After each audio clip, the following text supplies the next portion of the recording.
సంబంధించినటువంటి వ్యవహారం సుప్రీంకోర్టులో కేసు నడిచింది. ఆ తర్వాత సిట్టుని వేశారు. సో సిట్టు విచారణలో అనేక రకాలైనటువంటి అంశాలు కూడా జరుగుతున్నాయి. ఇప్పుడు కృష్ణాంజనేయులు గారు చెప్పారు, ఇది కేవలం ఒక అంశానికి సంబంధించింది అని మాత్రమే మనం అనుకోవాల్సిన అవసరం లేదు. దేవుడు సొమ్ము కదా అని చెప్పేసి అందరూ భయపడతారేమో, అలాంటిది ఏం లేదు. డబ్బుకి అలాంటి పరిస్థితి ఏమీ ఉండదు. అది డబ్బు ఎవరిదైనా సరే డబ్బే, దానికి విలువ అలాగే ఉంటుందనే ఉద్దేశంతో సార్ కూడా మాట్లాడుతూ ఉన్నటువంటి పరిస్థితి. సో ఓవరాల్గా చూస్తే ఈ కల్తీ నెయ్యి వ్యవహారంలో పాటు అంటే ఒక నెయ్యి కోసమే కేజీకి 25 రూపాయలు డిమాండ్ చేశారు, 50 లక్షలు లంచంగా తీసుకున్నారు అనేది బయటపడిన తర్వాత టీటీడీలు అనేక రకాలైనటువంటి వస్తువులకు సంబంధించిన కొనుగోలు జరుగుతుంటాయి, అనేక రకాలైన కాంట్రాక్టులు జరుగుతుంటాయి.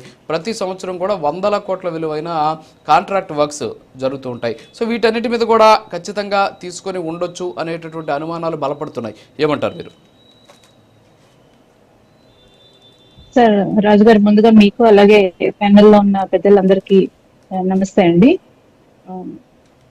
తిరుమల తిరుపతి దేవస్థానంలో లడ్డు కల్తీ విషయంలోనే కాకుండా ఇందాక కృష్ణాంజనేయ గారు చెప్పినట్టు అనేక వ్యవహారాలలో అంటే అక్కడ ఉపయోగించే రోజు నిత్యాన్నదానం జరుగుతుంది. ఎన్నో వేల కిలోలు బియ్యం కానీ, కందిపప్పు కానీ, ఇతర వస్తువులు కానీ, నిత్యావసరాల వస్తువులన్నీ కొనుగోలు చేస్తుంటారు. అలాగే అక్కడ ఎన్నో వాణిజ్య కార్యకలాపాలు కూడా జరుగుతూ ఉంటాయి. ఎన్నో షాపులు కానీ, రెస్టారెంట్లు కానీ, వాటన్నిటికీ అనుమతులు, కొత్త రెస్టారెంట్లు ఎస్టాబ్లిష్ చేయడానికి వాళ్ళ కాంట్రాక్ట్లు ఇవన్నీ జరుగుతూ ఉంటాయి. ఒక ప్యారలల్ గా ఒక గవర్నమెంట్, ఒక వ్యవస్థే అక్కడ నడుస్తూ ఉంటది. అలాంటిది మనం కేవలం మనకి బయటకు కనిపించిన లడ్డు కల్తీ వ్యవహారం ఒకటే చూస్తున్నాం, కానీ ఇంకా ఎన్నో కుంభకోణాలు వీళ్ళు చేసిన ఈ 5 ఏళ్లలో వీళ్ళు తీసుకున్న కమిషన్లు కక్కుర్తి పడిన విషయాలు ఎన్నో బయటకు వస్తాయి సార్. ఇప్పుడు కేజీ నెయ్యికి 25 రూపాయలు అడిగారంటే రోజు కనీసం మినిమం 15,000 కిలోల నెయ్యి ఉపయోగిస్తారు సార్.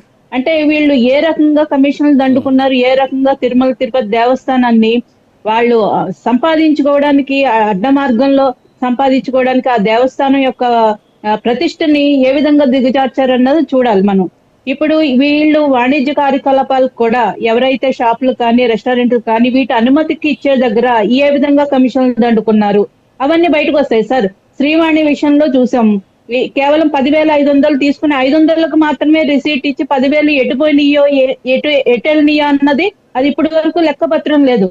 మరి ఒక్క శ్రీవాణి టికెట్ విషయంలోనే కొన్ని కోట్ల రూపాయలు పక్కదారి మళ్లించేశారు. మరి పరకామణిలో జరిగింది చూసాం. ఇంకా ఈ విధంగా టీటీడీలు అన్నది ఆలోచిస్తేనే మైండ్ తిరిగిపోతుంది సార్ ఒక్కొక్కరికి. ఎందుకంటే ఇప్పుడు ఆంధ్రప్రదేశ్ లో కానీ, చుట్టుపక్కల రాష్ట్రాల్లో కానీ, దేశం మొత్తం మీద కూడా వెంకటేశ్వర స్వామి అంటే వాళ్ళ ఇంట్లో ఒక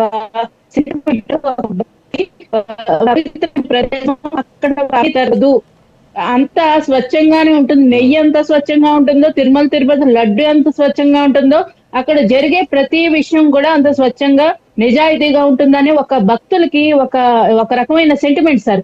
అటువంటి దేవస్థానాన్ని ఏ విధంగా భ్రష్టు పట్టించారండి? తిరుమల తిరుపతికి పైకి అలిపిరికి వెళ్లే బస్సుల్లో వీళ్ళు జెరూసలేం టికెట్ల గురించి వెనక ప్రింట్ చేశారు. ఎవరు అడిగే వాళ్ళు లేకపోతే అది అలాగే కంటిన్యూ అయ్యేది. పెద్ద ఎత్తున నిరసనలు వచ్చినాయి కాబట్టి వెంటనే తీసేశారు. మరి టీటీడీ భక్తి ఛానల్లో ఉండి అన్యమత ప్రచారాలు చేశారు.